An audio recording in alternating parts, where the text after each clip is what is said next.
So we can note grass. This one has a lot more grass. Yes.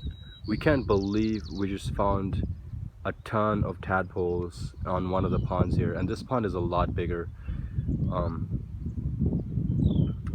so since these are endangered species of frogs, they've built this sort of a bridge. On this side, I think there's a lot of I think garter snakes or some species of snakes, to keep them away from each other, but they're still part of the same ecosystem. So this is really cool. We people have put these rocks here to kind of enclose the whole area, but they might be good for the tadpoles. I'm not sure because we see a lot of tadpoles on these rocks.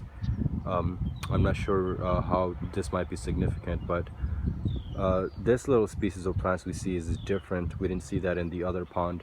This pond is a lot bigger. It reaches all the way up till there. It might be around like 50 feet, maybe.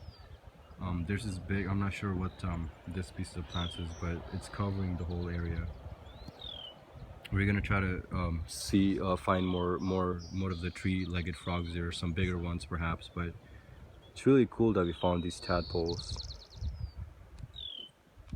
And if you can hear, we hear the croaks. I think these might be the red-legged tree frog croaks. We hear, if you can listen closely.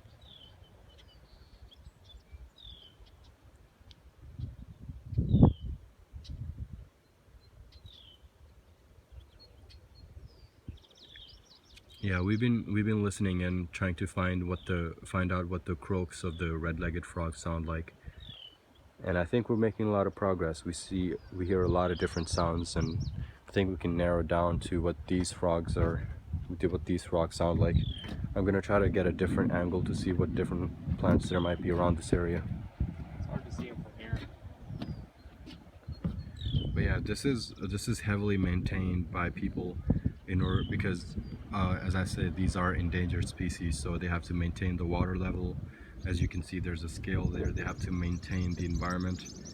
Um, they have to maintain the enclosure. So I think these are the things that we have to keep in mind while we're building our own habitat, is how we can maintain it, how we can maintain the level of water. Over here we see that the level of water here is around, can you see what that says? It's hard to make out. What would you guesstimate I'd say the depth is? no deeper than 5 feet, but I'm not too sure. Yeah. So maybe 5 feet is a good amount. What do you think the depth was in the other pond? 3 feet. 3 feet? Yeah. So I think if we do have 3 to 5 feet in our pond at Skyline College, that might work out.